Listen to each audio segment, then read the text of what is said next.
Welcome, everybody.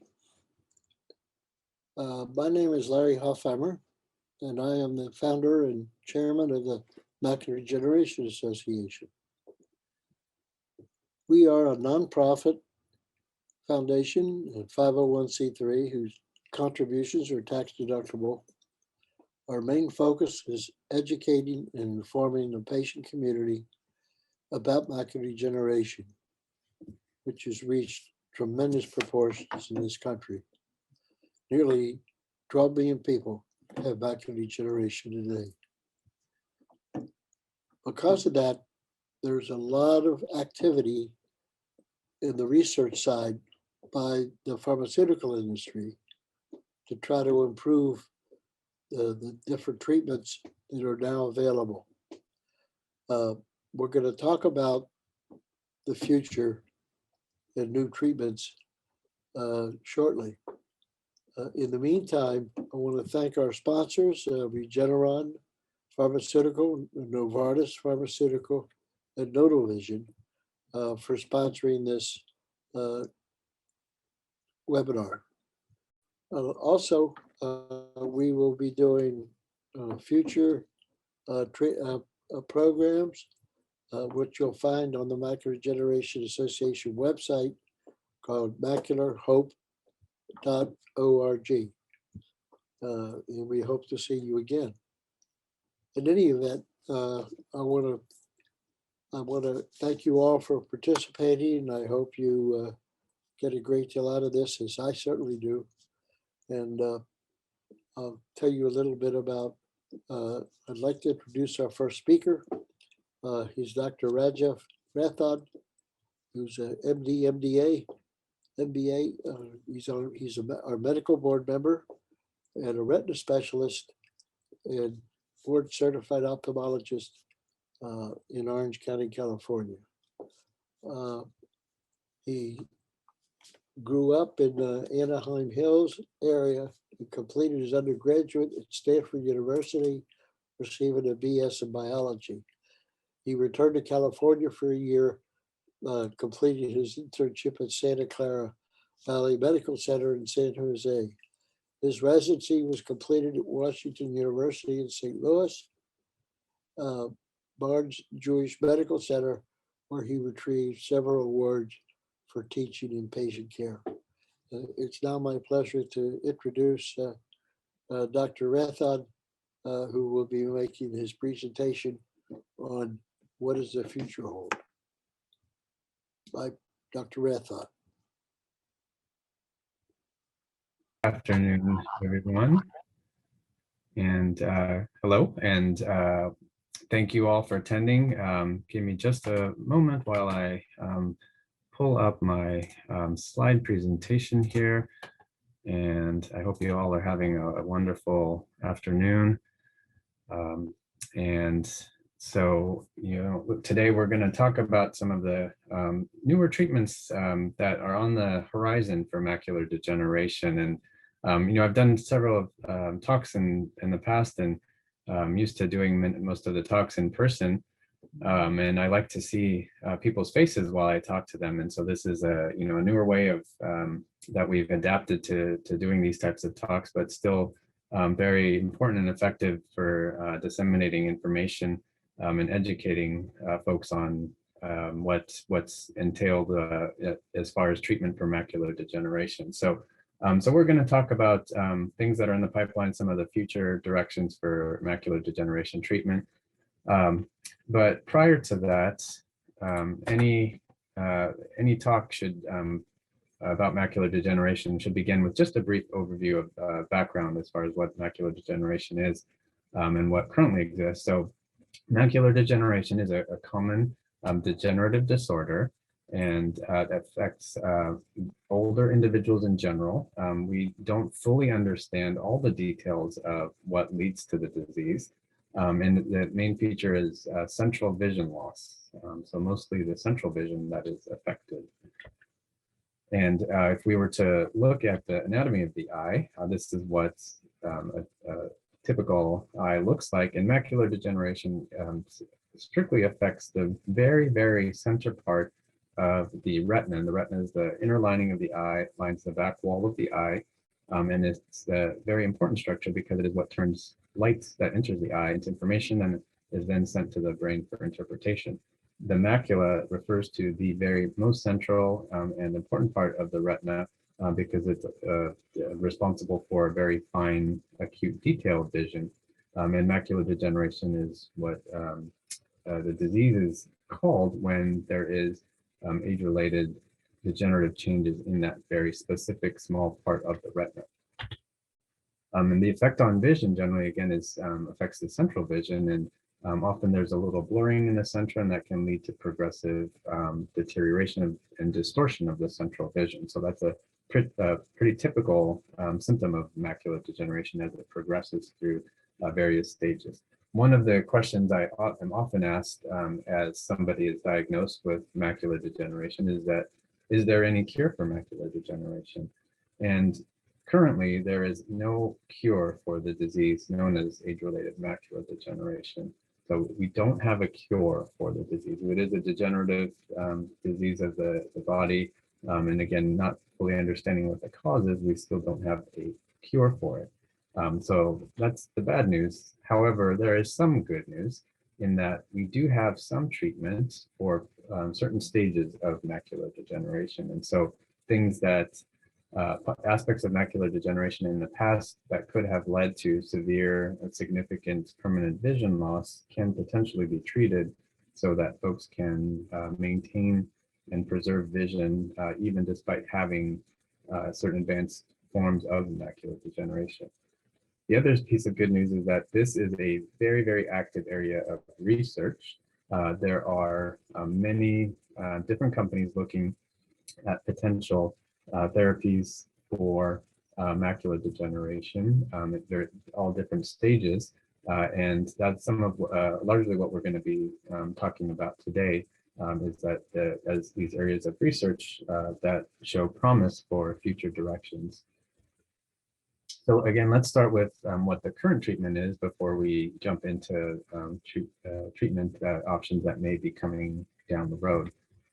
So currently for dry macular degeneration, which is one of the more common form of macular degeneration, we don't have any therapy which exists which can stop or reverse the progression of dry macular degeneration. And dry is again what most people have, and this is characterized by little yellow spots that develop underneath the retina called drusen. And the more advanced form of that is where the retina deteriorates, and we call that atrophy or geographic atrophy, and that's the more advanced stage of the dry form. And that can lead to significant central vision loss, as we described earlier. So currently, again, there's no medical treatment. However, the only recommendation that we have for folks who are diagnosed with certain stages of macular degeneration in at least one eye is vitamin therapy. And that's not, again, a cure or a treatment, but it's a way of reducing risk of progression to a more advanced stage. So currently, if you're diagnosed with intermediate or advanced macular degeneration in at least one eye, then the recommendation is to take a specific form of vitamins called the AREDS2 vitamins to help reduce the risk that you could progress to a more advanced stage of macular degeneration. Now, the other type of macular degeneration we typically historically have called wet macular degeneration, and it's called wet because that indicates that there's bleeding or fluid accumulation in or under the retina. And so that's why it's called wet macular degeneration. This represents about 10% of all macular degeneration. Now, this type of macular degeneration traditionally was one that would inevitably lead to significant permanent central vision loss. And in the last 15 to 20 years, this type of disease has dramatically changed because of our ability to treat and control the disease. Intravitreal injection is the type of treatment that is done for wet macular degeneration. And intravitreal just means into the vitreous, and the vitreous is, if you remember the diagram, is the central cavity of the eye. So the injection of medicine is delivered directly into that vitreous cavity, and then it gets to the retina and the macula where it needs to take effect. And that's what helps to control and stop the fluid and blood leaking out of the blood vessels that we see in macular degeneration. This is become standard of care first-line treatment for wet type of macular degeneration. There are other treatments that existed before that are not as effective and not used first line. This is now the most commonly performed procedure of any medical procedure that exists. It used to be cataract surgery, but now intravitreal injections are the most common type of procedure performed, period. So currently, there are 4 FDA-approved medications that can be administered for the treatment of wet macular degeneration.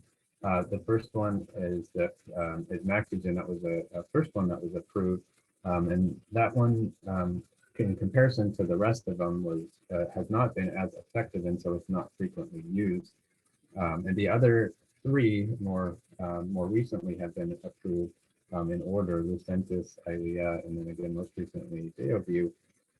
These have all been approved for treatments for wet macular degeneration. And so we have several options for the treatment. And I should also mention that there is one other medication which is often very commonly used for treatments, but is not FDA approved for this condition. It's FDA approved for other conditions. And it is, however, used and accepted as safe and effective for use in the eye in general by most insurance carriers and Medicare. So medically speaking, it is perfectly safe and effective to use this for treatment for macular degeneration also. And this is the medicine called Avastin. This doesn't come directly from the manufacturers ready for the eye. It comes in larger doses and larger vials that have to be prepared or compounded ahead of time before administering into the eye. So now let's get into the pipelines and what's coming up in the future. So let's start with dry macular degeneration. So what is the need in terms of treatment and prevention of dry macular degeneration? So again, as we have nothing at this point, we are looking forward to having any type of treatment at all that actually helps to slow the progression. And most of the things that are being looked at this point are looking to slow progression when we know it already exists. Taking it a step before that and looking at preventing macular degeneration altogether, well, that's probably way off in the future. And again, that would be more of a cure type of treatment. However, at this point, it's looking at we're looking mostly at slowing the progression of the disease once it already exists. So there are several different agents, several different companies that are looking at treatments. There's one that has now finished enrolling patients, and we're just awaiting final data, which are expected to come out later this year. This is a company called Apellis, and they have a molecule that again has very promising results that shows that there can be potentially a slowing of the progression of dry macular degeneration when there is the advanced stage or the atrophic stage. Again, that's geographic atrophy or the advanced type of dry macular degeneration where the retina just starts to thin away. Again, that inevitably can lead to permanent vision loss in the center of vision. And so by slowing that progression, it buys time and offers potentially maintenance of better vision for a longer period of time. There's another company called Regenerative that has a type of treatment that is actually derived from human stem cells, where a certain type of cell that exists in the eye is derived from stem cells. And this is given as an injection underneath the retina for treatment of dry macular degeneration in the atrophic stage. So this is also undergoing clinical trials and has shown some initial promise. Another company that's actually in my backyard here in Southern California is called Allegro Pharmaceuticals, and they have a molecule also been being studied for treatment of intermediate dry macular degeneration, and their phase 2 trials last year had very promising results, and we'll proceed with additional trials to see if there's further evidence that it is beneficial. Iveric Bio is another company that has a molecule that has initial data which shows reduction in progression of atrophy due to dry macular degeneration. This is an ongoing trial. Our group is here in Orange County is participating in this particular trial. We have a few patients that are receiving this treatment to see if it is, again, one that may be beneficial and could potentially have some role in treatment for macular degeneration in a dry form in the future. NGM Bio has a molecule also looking at basically the same thing, and they also have initial data that suggests that there is some reduction in the progression of atrophy due to dry macular degeneration. We also have a few patients who are enrolled in this particular clinical trial and study that are participating to see if it shows any efficacy. This is in an earlier stage treatment trial. This is from a company called Stealth Biotherapeutics, and they have a molecule which is also being looked at for treatment of dry macular degeneration. So up until now, we've seen treatments which are basically similar to what we do currently, which is inject medicine directly into the eye, into the vitreous cavity. Looking at it from a different angle, there are other forms of treatment or other companies that are looking at treatment from different type of perspective. There's a company that has a company which produces a product called the Regenerative patch technology. And this is also in early clinical trials, but basically this is a small patch of cells, single layer cells, which are in a very small patch. And these are also stem cell derived cells, and these are surgically implanted underneath the retina. And this is a complicated surgery, but this is what the patch looks like and shows the size relative to a penny. It's a very small implant. And again, this is surgically placed in a thin sheet underneath the retina. And if you remember the image, the retina is a very thin, delicate tissue, so you can imagine how delicate and intricate this type of surgery is. This patch is placed where there's already an existing area of atrophy in the retina to try to replace some of those non-functioning cells with additional cells that can offer function over time to replace the cells that are no longer functioning. So again, this is in very early stage clinical trials and is looking to be the first of kind type of treatment where there's a surgical implant that can be used to treat dry macular degeneration. So we'll go to wet macular degeneration now, and as you know, as we've already discussed, there exists treatment for wet macular degeneration as it stands.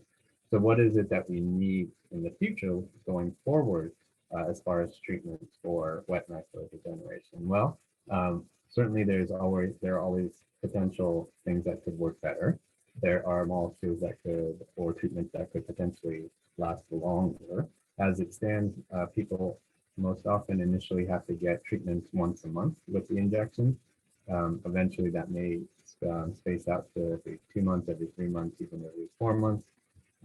So there is a large treatment burden in terms of having to come in quite often to get repeated treatment.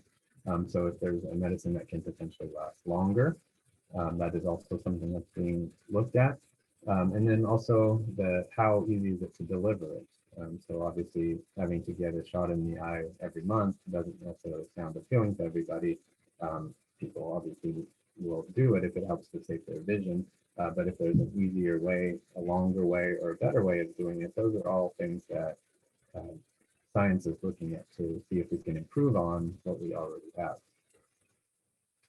So there is a molecule called Biosimilars that's from one of the companies that actually already has one of the existing products.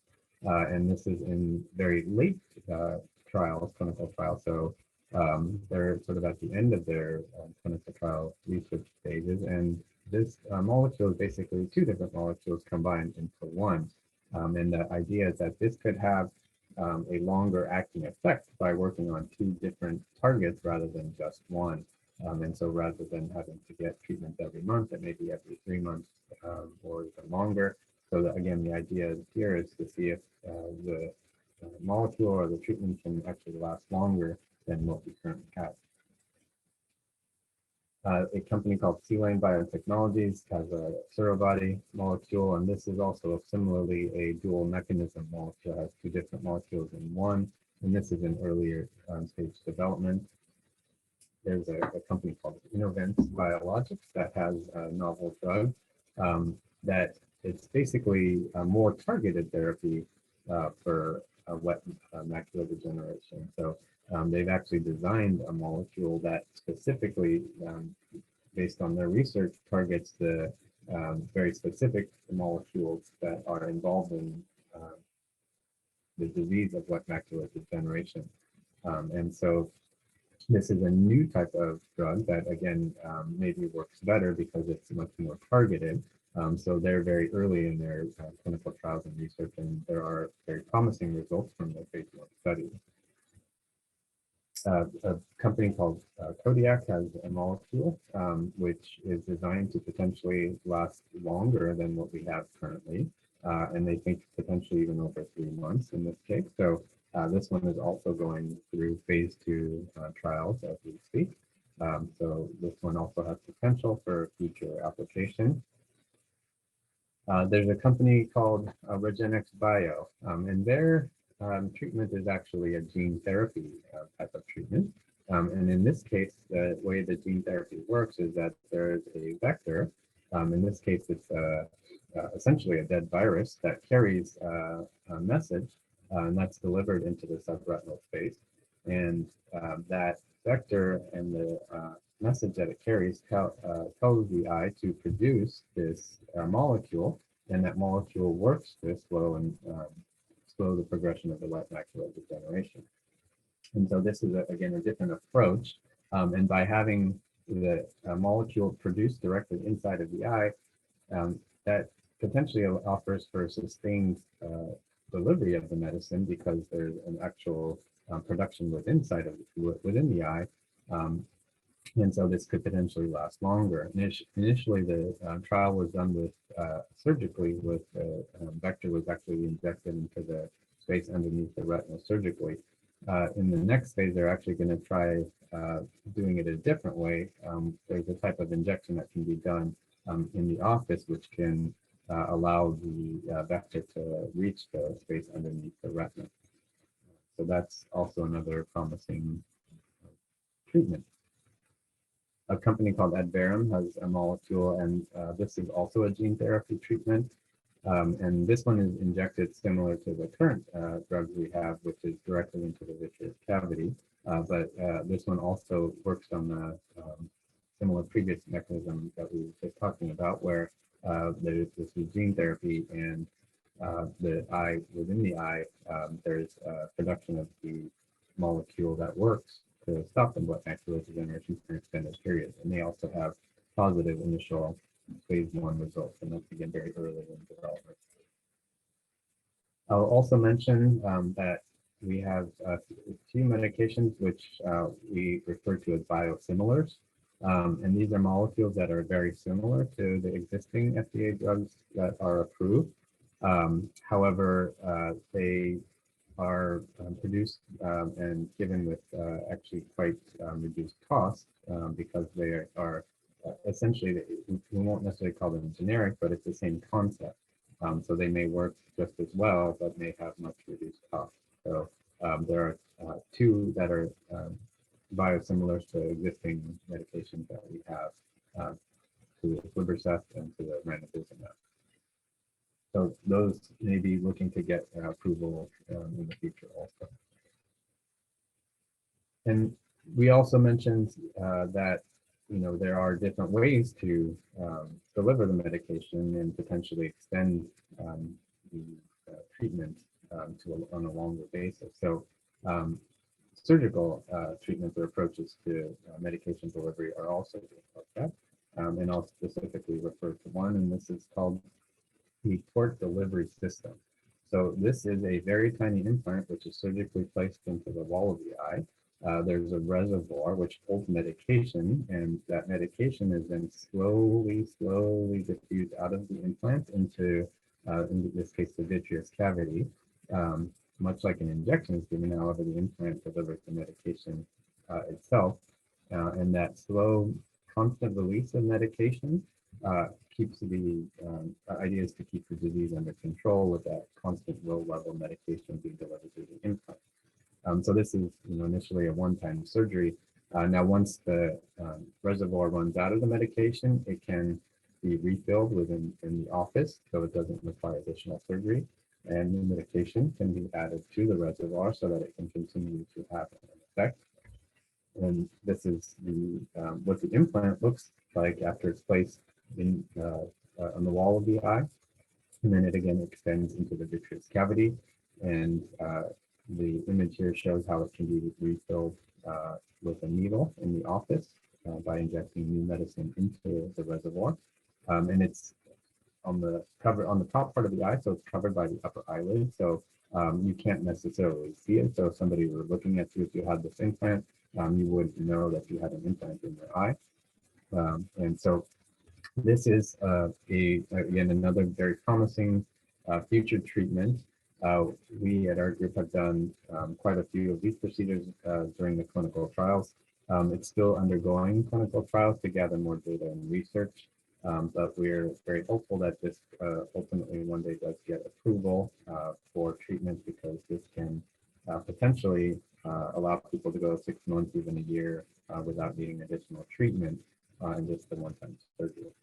So those are different types of treatments that we have on the horizons that are in the pipelines. Again, the exciting news in all of this is that this is a very active area of research that continues. We're hopeful to have more and more options for treatments to help preserve and save vision in the future. And macular degeneration being as common as it is, we are certainly in need of good treatments. And so the field is very active as far as trying to find treatments. And I'll reiterate that, again, finding a cure is probably a long ways away, because that's looking at things completely differently. But as far as treating existing disease, that is something that is very likely in the near future for us to have more advances. So with that, that ends my talk portion, and I believe we're ready to take some questions. So I'm going to repeat the questions, and then I will do my best to answer the question that's posed. So the first question says, I have dry AMD and recently started taking the AREDS vitamins. Since I have never been a smoker, is AREDS 1 as beneficial for me as AREDS 2? So there were two different trials. The first one was the AREDS 1 trial, and that's where we got our initial information that vitamins were helpful for reducing progression of macular degeneration, and that was the AREDS 1 formula. That included beta carotene, and what they found was that the beta carotene, high levels of beta carotene over time increased your risk of lung cancer if you were a smoker or a former smoker. So then they came up with a formula that had no beta carotene. And then the next trial, which was the AREDS 2 trial, they had a formula that actually didn't even include the beta carotene, but there were other components that were included, and that was actually found to be just as effective. So AREDS 1 was basically erased, and the new recommendation was that AREDS 2 should be taken for anyone who has intermediate or advanced dry macular degeneration. And that was irrespective of whether you were a smoker currently or in the past. So AREDS 2 is the current recommendation for anyone who has intermediate or advanced dry macular degeneration. Okay, next question. Why does it take so long to develop treatment for dry macular degeneration? So that's a very good question. the answer to that is a little bit complicated, but number one, we don't fully understand what causes dry macular degeneration and why it leads to atrophy. There are certain pathways or molecules such as the complement system that we know of that potentially play a role in development of macular degeneration. And so first is trying to find out what the underlying mechanism or pathway of cause for macular degeneration, and then finding molecules or targets that can actually help to stop that. So that whole process of science can take many, many years to even get to that point. And then once you have a potential molecule that you think might help or be effective, then that has to be tested and tried, and those are all the clinical trials that we're talking about. So going through the clinical trial process is something that can take many years. You have to start off with a few subjects, make sure it's safe, and then make sure, number two, it's effective. And then it has to be done on a much larger scale, involving many, many patients. And nowadays, FDA usually requires 2 separate concurrent trials to prove that there wasn't any bias in the first trial. So often it takes 2 clinical trials, which are designed to show that, again, it's safe and effective. And then once the trials are completed, then the data is submitted to the FDA. The FDA reviews all the data and then decides whether it is a medicine or treatment that should be approved. So that whole process can take many, many years because there are so many complicated aspects to it. And so I think that also answers the next question, which is how long does it take for a treatment to go through clinical trials? And again, that can take many years because not only do you have to deliver the treatment, but then you have to monitor progression, response, and see how patients fare with that kind of treatment over an extended period of time. And so most trials last for a minimum of a year, often 2 years, to be able to monitor that effect of the treatments. And again, there are different phases of those clinical trials. So each one can take 1 to 2 years. So multiply that times 3 or 4, and you're looking at possibly even up to 10 years of clinical trials. Next question, do you think that there may be a treatment for dry macular degeneration in the next couple of years? So I think I'm very hopeful that within the next 5 years that one of these drugs that I discussed will get approval for dry macular degeneration. A couple of years ago, there was one that was very close to getting approved, and we were all very excited and thought that it would. It was called Lampolizumab, and the initial data were very promising. And then when it went through the final phase of clinical trials, the data just weren't as strong as we were hoping, and so it didn't get an FDA approval. But these other ones that I discussed, some of them do have some very positive results, and we're hopeful for those also. So, we're hoping that within the next 5 to 10 years that one of those will get approved. Next question. Is drusen the same as cholesterol? So the answer to that is no. Drusen are little deposits of mostly of calcium that again develop underneath the retinal cells, and that happens as a result of the degenerative process underneath the retina. And again, we don't fully understand why that happens, but those little deposits are the hallmark of macular degeneration and unrelated and different than cholesterol. Next question. The port clinical trial, is it uncomfortable for the patients who have the implant? I have wet macular degeneration and had my first injection on Monday. So when the surgical implant is placed, the port delivery system, it's actually placed underneath a layer of the skin covering of the white part of the eye. And so majority of patients don't actually feel it or notice it. And so it's not uncomfortable, and most patients are not aware of it at all once it's implanted, which is why it's has such a promising role in treatment, because it's innocuous in terms of day-to-day effect on patients' eyes. There are some who have There have been a few patients who have had some reactions and aren't able to tolerate it, but so far that's only been a handful and not the majority. So fortunately.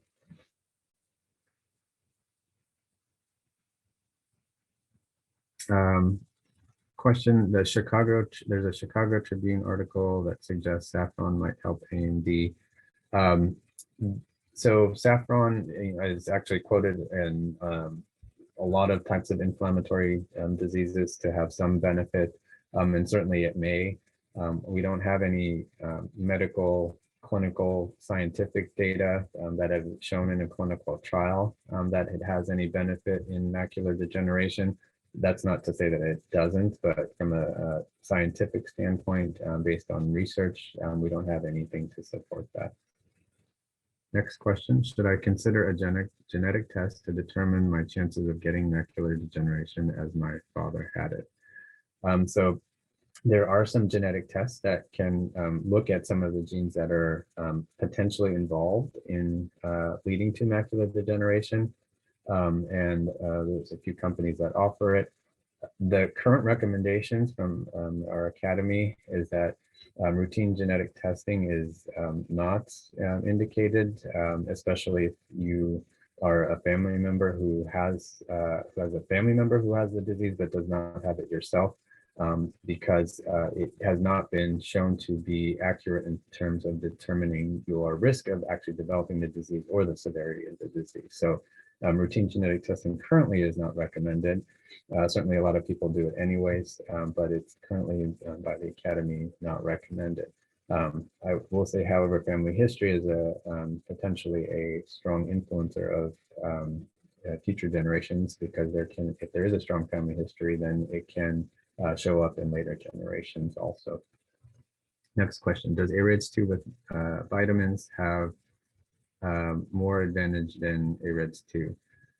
So clarify that AREDS2, it was the name of the study, which stands for Age-Related Eye Disease Study, but the vitamin formula that was recommended as a result of that is also called the AREDS2 formula. And so the AREDS2 formula is a vitamin, and that is what is recommended based on the study that was done.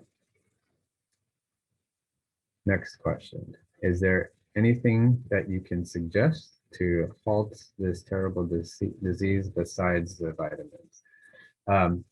Well, outside of vitamins, generally healthy living is also a strong recommendation. So I generally tell people, if you take care of the rest of you, then you're gonna take care of your eyes also. So eating healthy diets, eating foods that are rich in nutrients and antioxidants like green leafy vegetables and things like that are good for helping the eyes, protecting your eyes from sunlight, avoiding a lot of UV exposure. All of those things are good for the eyes and could potentially reduce any chance of damage to the eyes.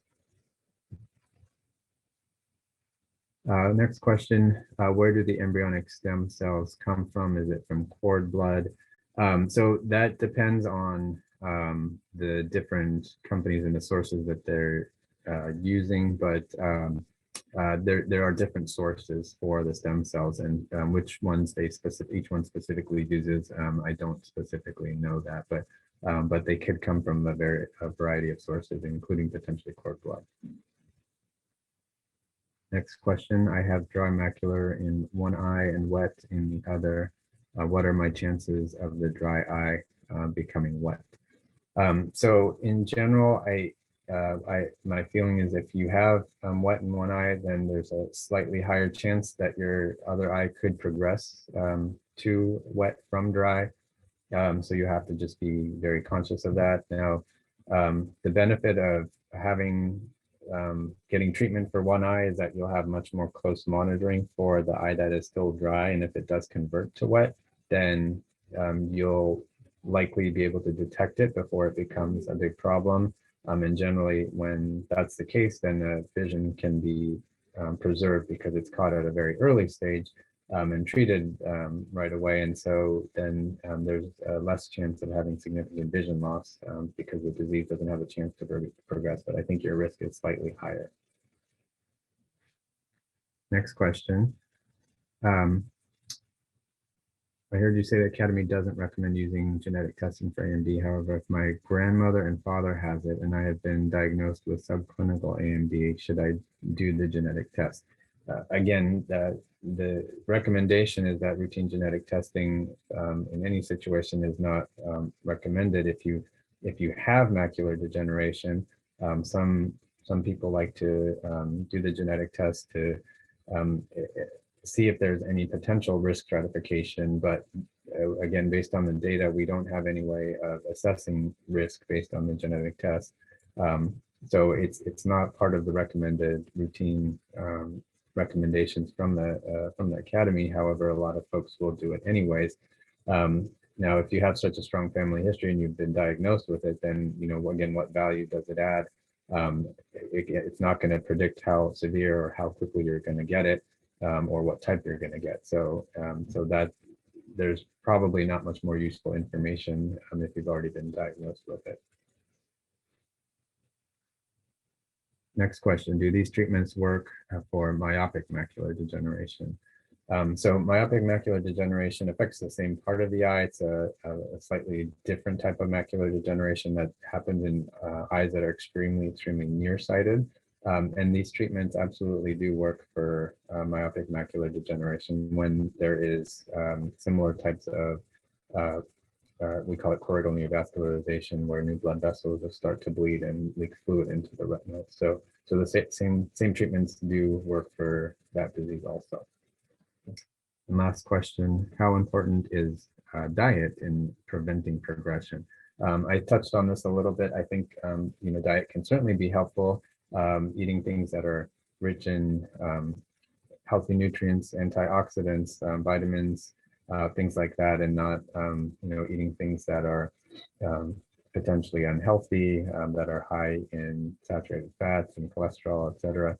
So the typical things that are good for the rest of you, those can all be very important, helping prevent progression. And then we haven't discussed this yet, but smoking is a huge risk factor. So avoiding smoking and secondhand cigarette smoke is very important also for preventing progression of macular degeneration, because we know that can potentially lead to progression of the disease. Okay, that answers the questions. Dr. Rathon, that was an interesting presentation. I'm sure everybody learned a lot and got a lot out of it. But I want to move on to our next speaker and thank Dr. Rathon for your participation. Thank you. And I'd like to introduce Megan Blemker, who is an ocular disease residently trained optometrist practicing in Nashville. She was executive clinical outcome specialist with Bausch & Lomb for 4 years prior to joining Notovision. She's going to discuss their device and what the benefits are, etc. So, thank you, Megan. Great. Thank you, Larry. I appreciate the introduction, and thanks so much for sharing your personal story as well. My slides here. And of course, thank you all so much for the opportunity to speak today. It is such a privilege to be here. And I'd like to reiterate some of the very important points that Dr. Rathon made in his presentation. I agree, it was a fantastic presentation and so many great questions coming in. I'd like to further discuss understanding the importance of early detection of wet AMD and how you can play a role in protecting your vision. 4C Home is an FDA cleared and Medicare covered technology. It's prescribed by your eye care provider when you have the appropriate level of vision and the appropriate stage of age-related macular degeneration. And it's a form of personalized medicine with the 4C Home device used at home in between your regular eye exams. And the purpose is to detect metamorphopsia or visual distortions in AMD. And as Dr. Rathon discussed, there are 2 types of AMD, and AMD is the leading cause of severe central vision loss in people over the age of 50 years in the United States. So I'd like to share with you the information you need to get informed and take charge of your vision. AMD, as we discussed earlier, is a chronic, meaning it doesn't resolve or go away, and progressive, which means it tends to worsen over time type of condition, with these two types, dry and wet, with dry being the slower changing earlier form of the disease that puts you at risk for developing the wet kind, wet AMD, which is the sudden change or more advanced form of the disease. Also, as Dr. Rathon discussed, it affects the area of the retina called the macula, which is responsible for that very detailed central vision. We use the central vision for activities like reading and driving and seeing faces clearly. And in dry AMD, those changes occur in the cells of the macula, and those drusen that he discussed, those deposits, build up in this area of the eye. And these changes actually can induce that blurry vision and make it difficult to see sharp details both up close and far away. And while dry AMD is the slow form of the disease, with these changes, you may not even notice this over time. And again, importantly, the dry form puts you at an increased risk of progressing to the wet form or wet AMD. So over time, these size and the number of these deposits, these little yellow spots that you'll see on the left side of the screen here, those can increase, which increases your risk of developing that more sight-threatening form called wet AMD. And again, this can happen suddenly without any kind of advance notice. So if you convert to wet AMD, these abnormal blood vessels actually grow under and into the retina. That's this diagram here on the right side. They're in the macula. And then what happens is these blood vessels actually leak fluid, and then they can bleed without any type of warning sign. And again, you may not notice these changes until the vision loss has unfortunately already taken place. So if you convert to wet AMD, this can be rapid and severe, and symptoms can include distortion where straight lines look wavy, or you may see dark spots in your vision, or just it's generally blurry, similar to what you see on the screen here. And also, as we discussed, unlike dry AMD, there are effective treatments for wet AMD. And as Dr. Rathod mentioned, many wonderful developments on the horizon. But these treatments for wet AMD that we have currently are most effective when they're administered early on, before the symptoms are even noticed and before vision loss has occurred. So they can halt or slow the progression of wet AMD, but unfortunately they can't restore the vision that's already been lost, because once the wet disease starts, it will just continue to advance until you receive treatment. And then that irreversible damage can occur within days or weeks before the symptoms are even noticed. But when I say early, how early is that detection? Well, once the symptoms of visual impairment are noticed, where those wavy lines or dark spots appear, then the vision loss may have already occurred. So again, the earlier you catch wet AMD, the better chance you have of preserving your vision, preserving your independence, and being able to go about your daily life participating in the activities that you enjoy. So we need to catch it earlier. And with 4C Home, it is an early warning system for your eyes. And the way you use this device is at home in between your regular eye exams, and it helps with the detection of dry to wet AMD before you even notice that these changes may have taken place. But how does it work? Well, this is an image of the device over here on the left side of the screen, and you use this to take a simple daily test that checks for these tiny changes in your vision. And it just takes a few minutes per eye per day. And then the data that it collects from each test is actually sent to your eye doctor, as well as our No Television Diagnostic Clinic, which is the medical provider of 4C Home. And then if a change in test scores is detected, then our diagnostic clinic actually alerts your doctor, and your doctor's office contacts you directly and schedules a follow-up visit to come in for examination. One thing you may be familiar with or even using at home is this grid that you see up here on the left side of the screen. It's called the Amstergrid. It was developed in the 1940s, and for a long time it's been recommended as a simple and an accessible tool that you can use at home to monitor for changes in your vision. But by the time you notice the vision distortions on this little grid, significant vision loss may have already occurred. So fortunately, we have newer technology like the 4C Home AMD monitoring program that's been developed to detect these tiny changes before you can even notice or before symptoms are noticed, and will report them to your doctor so that you can receive immediate examination and treatment if necessary. Testing with 4C Home is easy. You simply turn the device on, and then you look into the viewfinder to start the test. In the center there, you'll see on the green section there that there is a bump that will briefly appear and then it'll disappear. And you would use the mouse that's provided to click where the bump appeared, and then you'll return to the center dot or where you're asked to fixate. And then your results are sent. The data is sent to the No Television Diagnostic Clinic for evaluation, and then that's provided to your eye doctor. So just like brushing your teeth every day, this regular at-home monitoring of your vision is similar because it's just a healthy habit that you do to help preserve your vision. And 4C Home, of course, allows you to take a proactive approach to protecting your vision. One of our clinical partners will be with you every step of the way. So after the No Television Diagnostic Clinic receives a referral from your doctor, then we can answer any questions that you have, verify your insurance coverage, benefits, and then ship your device. And once you receive the device, then our same clinic, our No Television Diagnostic Clinic, walks you through the setup and the training. And then as you're testing, as you're being monitored, you and your doctor will continue to receive feedback from our No Television Diagnostic Clinic.